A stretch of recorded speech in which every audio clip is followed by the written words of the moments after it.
ਦੀ film emergency ਦੇ ਵਿਰੋਧ ਵਿੱਚ ਸਿੱਖ ਜਥੇਬੰਦੀਆਂ ਵੱਲੋਂ ਕੀਤੇ ਗਏ ਰੋਸ ਪ੍ਰਦਰਸ਼ਨ। ਮਾਗੀ ਕਾਨਫਰੰਸ ਨੂੰ ਲੈ ਕੇ ਸਰਦਾਰ ਸਿਮਰਨਜੀਤ ਸਿੰਘ ਮਾਨ ਦਾ ਬਿਆਨ। ਪਾਕਿਸਤਾਨ ਦੀ ਅਦਾਲਤ ਨੇ ਇੱਕ ਕੇਸ ਵਿੱਚ ਬੀਬੀ ਬੁਸ਼ਰਾ ਤੇ ਇਮਰਾਨ ਖਾਨ ਨੂੰ ਕਰਮਵਾਰ 7 ਤੇ 14 ਸਾਲ ਕੈਦ ਦੀ ਸੁਣਾਈ ਸਜ਼ਾ।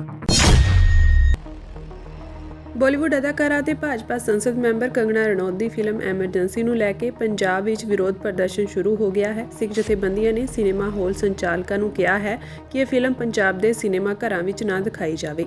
ਜਲੰਧਰ ਵਿੱਚ ਵੀਰਵਾਰ ਨੂੰ MBD ਮਾਲ ਸਥਿਤ PVR ਸਿਨੇਮਾ ਦੇ ਬਾਹਰ ਇਸ ਸੰਬੰਧੀ ਧਰਨਾ ਦਿੱਤਾ ਗਿਆ। ਨਾਲ ਹੀ ਸਿੱਖ ਜਥੇਬੰਦੀਆਂ ਨੇ ਸਿਨੇਮਾ ਘਰਾਂ ਵਿੱਚ ਕੰਮ ਕਰ ਰਹੇ ਕਰਮਚਾਰੀਆਂ ਨੂੰ ਕਿਹਾ ਕਿ ਸਿਨੇਮਾ ਘਰ ਵਿੱਚ ਐਮਰਜੈਂਸੀ ਫਿਲਮ ਨਾ ਦਿਖਾਈ ਜਾਵੇ।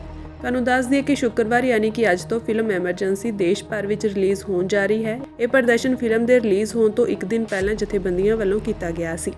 ਨਾਲ ਹੀ ਜਲੰਧਰ ਦੇ DCP ਲਾਇਨ ਆਰਡਰ ਅੰਕੁਰ ਗੁਪਤਾ ਨੂੰ ਮੰਗ ਪੱਤਰ ਵੀ ਦਿੱਤਾ ਗਿਆ, ਜਿਸ ਵਿੱਚ ਮੰਗ ਕੀਤੀ ਗਈ ਕਿ ਫਿਲਮ ਨੂੰ ਸਿਨੇਮਾ ਘਰਾਂ ਵਿੱਚ ਨਾ ਦਿਖਾਇਆ ਜਾਵੇ। ਜਥੇਬੰਦੀਆਂ ਨੇ ਕਿਹਾ ਕਿ ਜੇਕਰ ਅੱਜ ਇਹ ਫਿਲਮ ਕਿਸੇ ਵੀ ਥੀਏਟਰ ਵਿੱਚ ਦਿਖਾਈ ਗਈ ਤਾਂ ਇਸ ਦਾ ਤਿੱਖਾ ਵਿਰੋਧ ਕੀਤਾ ਜਾਵੇਗਾ, ਜਿਸ ਦੀ ਜ਼ਿੰਮੇਵਾਰੀ ਪੁਲਿਸ ਪ੍ਰਸ਼ਾਸਨ ਅਤੇ ਮਾਲ ਪ੍ਰਬੰਧਕ ਦੀ ਹੋਵੇਗੀ। ਜਥੇਬੰਦੀਆਂ ਨੇ ਕਿਹਾ ਕਿ ਐਮਰਜੈਂਸੀ ਫਿਲਮ ਨੂੰ ਲੈ ਕੇ ਕੰਗਨਾ ਰਣੌਤ ਦੇ ਖਿਲਾਫ ਪਹਿਲਾਂ ਵੀ ਪ੍ਰਦਰਸ਼ਨ ਕੀਤੇ ਗਏ ਸਨ। ਇਸ ਤੋਂ ਬਾਅਦ ਸੈਂਸਰ ਬੋਰਡ ਵੱਲੋਂ ਕਈ ਸੀਨ ਵੀ ਕੱਟੇ ਗਏ, ਪਰ ਕੰਗਨਾ ਰਣੌਤ ਕਿਸਾਨ ਅੰਦੋਲਨ ਅਤੇ ਪੰਜਾਬ ਅਤੇ ਸਿੱਖਾਂ ਬਾਰੇ ਕਈ ਵਾਰ ਅਪਸ਼ਬਦ ਬੋਲ ਚੁੱਕੀ ਹੈ। ਇਸ ਲਈ ਜੇਕਰ ਸੈਂਸਰ ਬੋਰਡ ਵੱਲੋਂ ਸੀਨ ਕੱਟ ਵੀ ਦਿੱਤੇ ਜਾਣ ਤਾਂ ਵੀ ਕੰਗਨਾ ਰਣੌਤ ਦੀ ਇਸ ਫਿਲਮ ਨੂੰ ਪੰਜਾਬ ਵਿੱਚ ਕਿਤੇ ਵੀ ਰਿਲੀਜ਼ ਨਹੀਂ ਹੋਣ ਦਿੱਤਾ ਜਾਵੇਗਾ, ਜਿਸ ਦੀ ਚੇਤਾਵਨੀ ਪ੍ਰਸ਼ਾਸਨ ਅਤੇ ਮਾਲ ਮੈਂਬਰਾਂ ਨੂੰ ਦਿੱਤੀ ਗਈ ਹੈ। ਇਸ ਦੇ ਨਾਲ ਹੀ ਜੇਕਰ ਅੱਜ ਕਿਸੇ ਵੀ ਸਿਨੇਮਾ ਹਾਲ ਵਿੱਚ ਫਿਲਮ ਦਿਖਾਈ ਗਈ ਤਾਂ ਸਿੱਖ ਕੌਮ ਵੱਲੋਂ ਇਸ ਦਾ ਵਿਰੋਧ ਕੀਤਾ ਜਾਵੇਗਾ। ਅੱਜ ਸਾਰਾ ਹਜ਼ਾਰਾਂ ਦੀ ਗਿਣਤੀ ਦੇ ਵਿੱਚ ਅੰਮ੍ਰਿਤਸਰ ਦੀ ਧਰਤੀ ਤੇ ਜਿਹੜੀ ਪਿਕਚਰ ਅਸੀਂ 4-5 ਮਹੀਨੇ ਤੋਂ ਮਨਾਹੀ ਕਰਦੇ ਪਏ ਹਾਂ ਵੀ ਇਹ ਪਿਕਚਰ ਨਹੀਂ ਲੱਗਣੀ ਚਾਹੀਦੀ, ਐਮਰਜੈਂਸੀ ਪਿਕਚਰ, ਔਰ ਜਿਹੜੀ ਪਿਕਚਰ ਨਫ਼ਰਤ ਦੇ ਬੀਜ ਦੀ ਪਈ ਹੈ ਉਹ ਨਹੀਂ ਲੱਗਣੀ ਚਾਹੀਦੀ। ਤੇ ਉਹਦੇ ਤਹਿਤ ਅਸੀਂ ਪਹਿਲਾਂ ਵੀ ਸਾਡੇ ਹਰਜਿੰਦਰ ਸਿੰਘ ਧਾਮੀ ਪ੍ਰਧਾਨ ਸਾਹਿਬ ਨੇ, ਦੂਜੇ ਹਿੰਦੁਸਤਾਨ ਦੇ ਸੂਚਨਾ ਪ੍ਰਸਾਰਣ ਮੰਤਰੀ, ਉਹਨੂੰ ਅਸੀਂ ਲੈਟਰ ਲਿਖਿਆ। ਅਮਿਤ ਸ਼ਾਹ ਦੇ ਨਾਲ ਰਾਬਤਾ ਕੰਮ ਕਰਕੇ ਉਹਨਾਂ ਨੂੰ ਕਿਹਾ।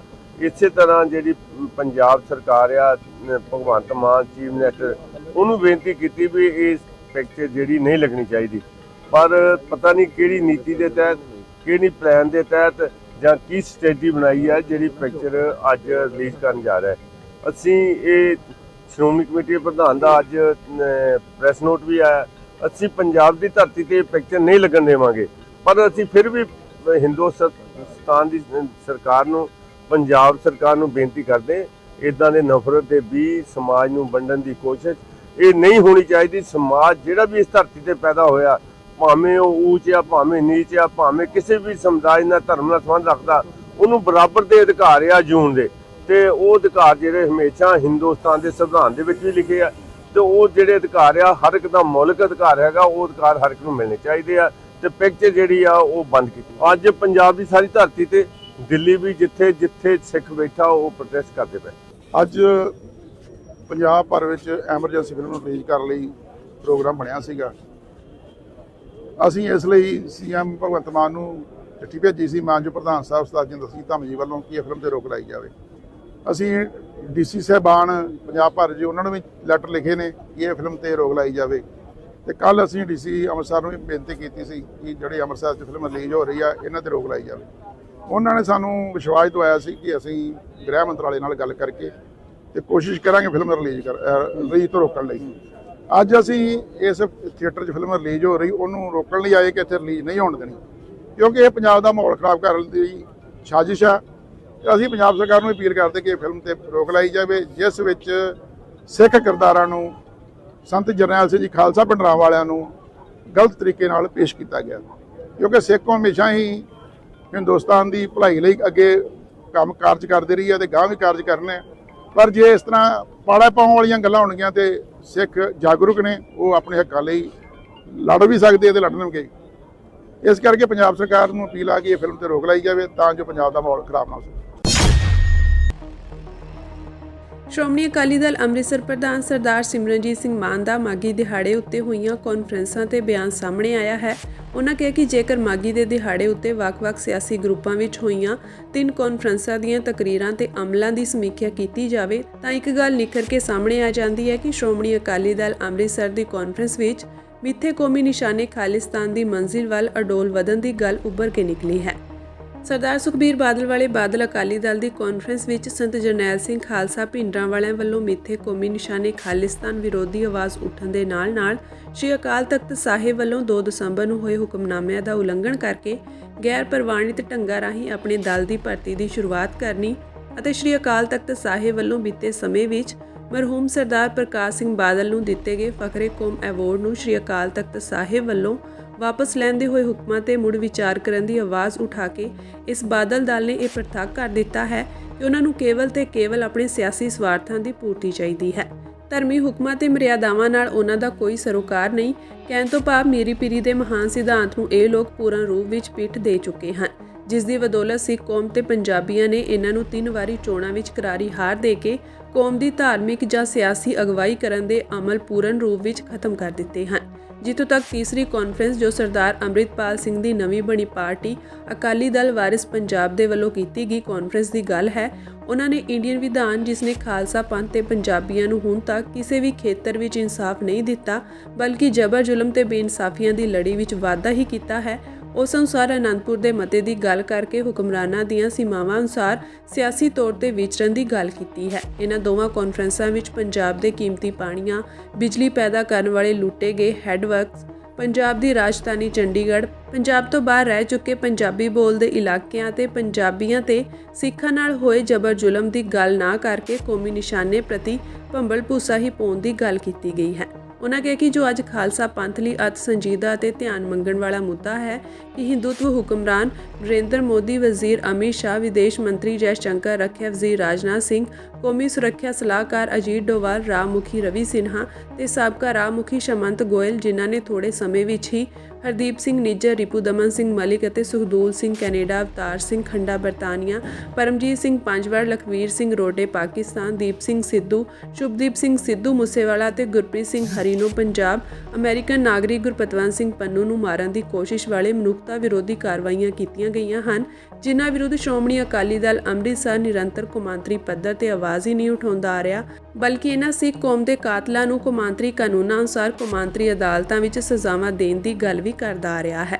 ਇਸ ਗੰਭੀਰ ਵਿਸ਼ੇ ਉੱਤੇ ਉਪਰੋਕਤ ਦੋਵੇਂ ਕਾਨਫਰੰਸਾਂ ਵਿੱਚ ਕੋਈ ਗੱਲ ਨਾ ਕਰਨਾ, ਕੌਮੀ ਮੰਜ਼ਿਲ ਖਾਲਿਸਤਾਨ ਦੇ ਨਿਸ਼ਾਨੇ ਪ੍ਰਤੀ ਕਿਸੇ ਤਰ੍ਹਾਂ ਦੀ ਸੰਜੀਦਗੀ ਨਾ ਹੋਣਾ ਅਤੇ ਬਾਦਲ ਦਲ ਵੱਲੋਂ ਸ਼੍ਰੀ ਅਕਾਲ ਤਖਤ ਸਾਹਿਬ ਦੇ ਹੁਕਮਨਾਮਿਆਂ ਤੇ ਮਰਿਆਦਾਵਾਂ ਦਾ ਸ਼ਕਤੀ ਵਿਖਾਵਿਆਂ ਰਾਹੀਂ ਵਿਰੋਧ ਕਰਕੇ ਇਸ ਮਹਾਨ ਸੰਸਥਾ ਤੇ ਮੀਰੀ ਪੀਰੀ ਦੇ ਸਿਧਾਂਤ ਦੀ ਤੋਹੀਨ ਕਰਨ ਦੀਆਂ ਕਾਰਵਾਈਆਂ ਸਮੁੱਚੀ ਕੌਮ ਲਈ ਅਸਹਿ ਹਨ।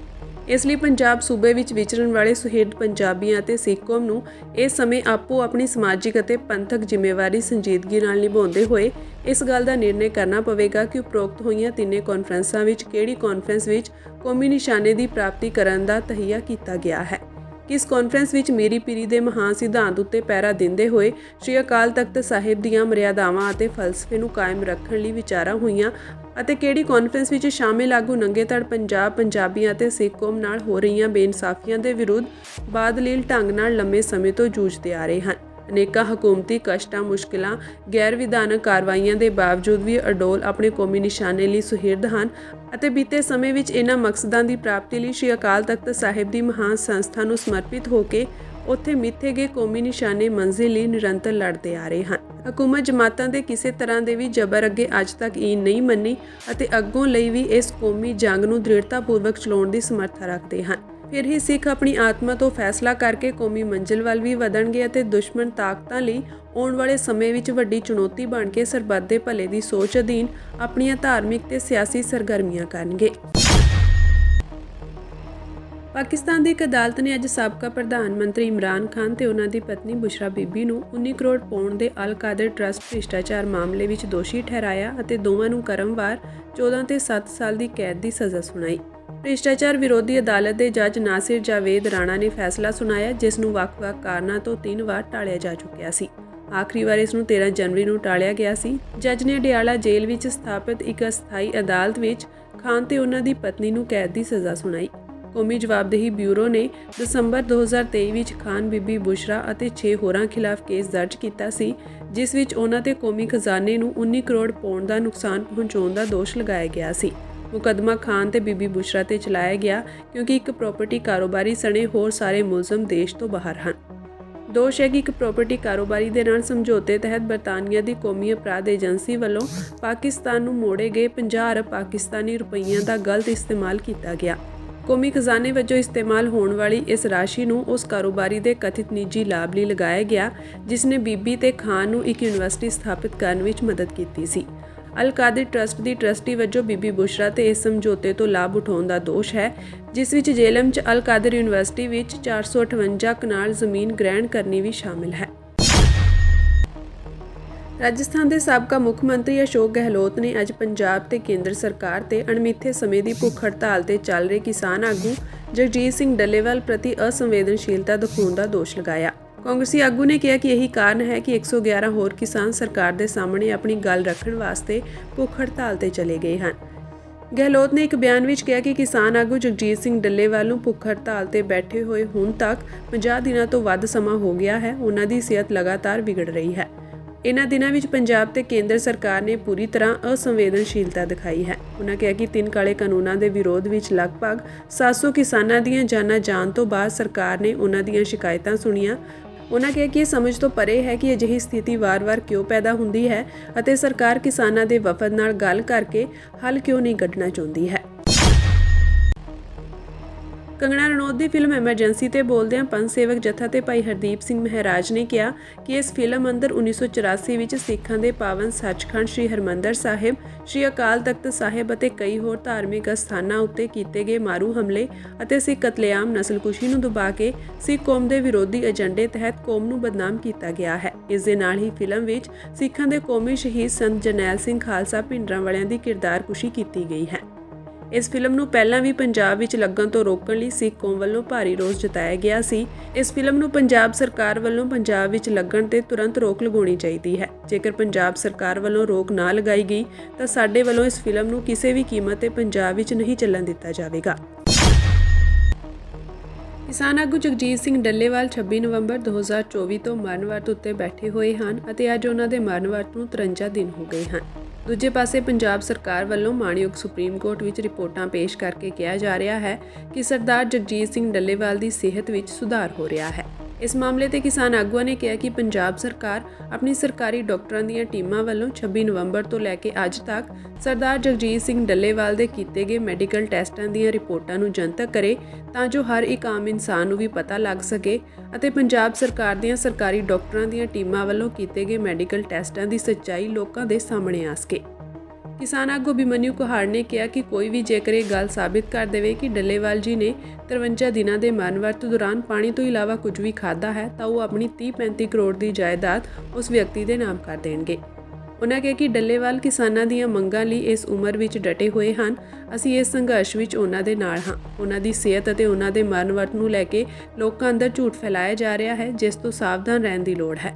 आज सरदार जगजीत सिंह डल्लेवाल जी के अमल अनशन का 53वां दिन है और जो अभी उनके बारे में मेडिकल स्थिति के बारे में जो जानकारियां हमें मिली हैं, बीती रात को 12:25 पे उनको 2-3 बार लगातार उल्टियां भी आई और उसके बाद से लेके अब तक वो लगभग 1.5 गिलास पानी ही पी पाए हैं, यानी लगभग 200 से 250 मिलीलीटर पानी ही वो पी पाए हैं। ये हम आपको एग्जैक्टली प्रिसाइज सूचना दे रहे हैं।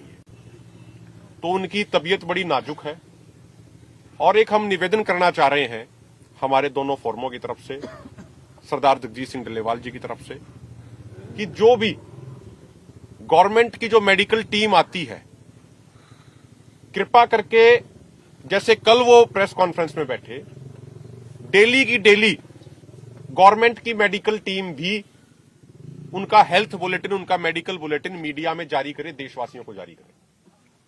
कई बार अक्सर ये पहले भी हुआ, कई बार अधिकारीगण कहते हैं कि भाई आप रेगुलर गवर्नमेंट टीम से चेकअप कराइए।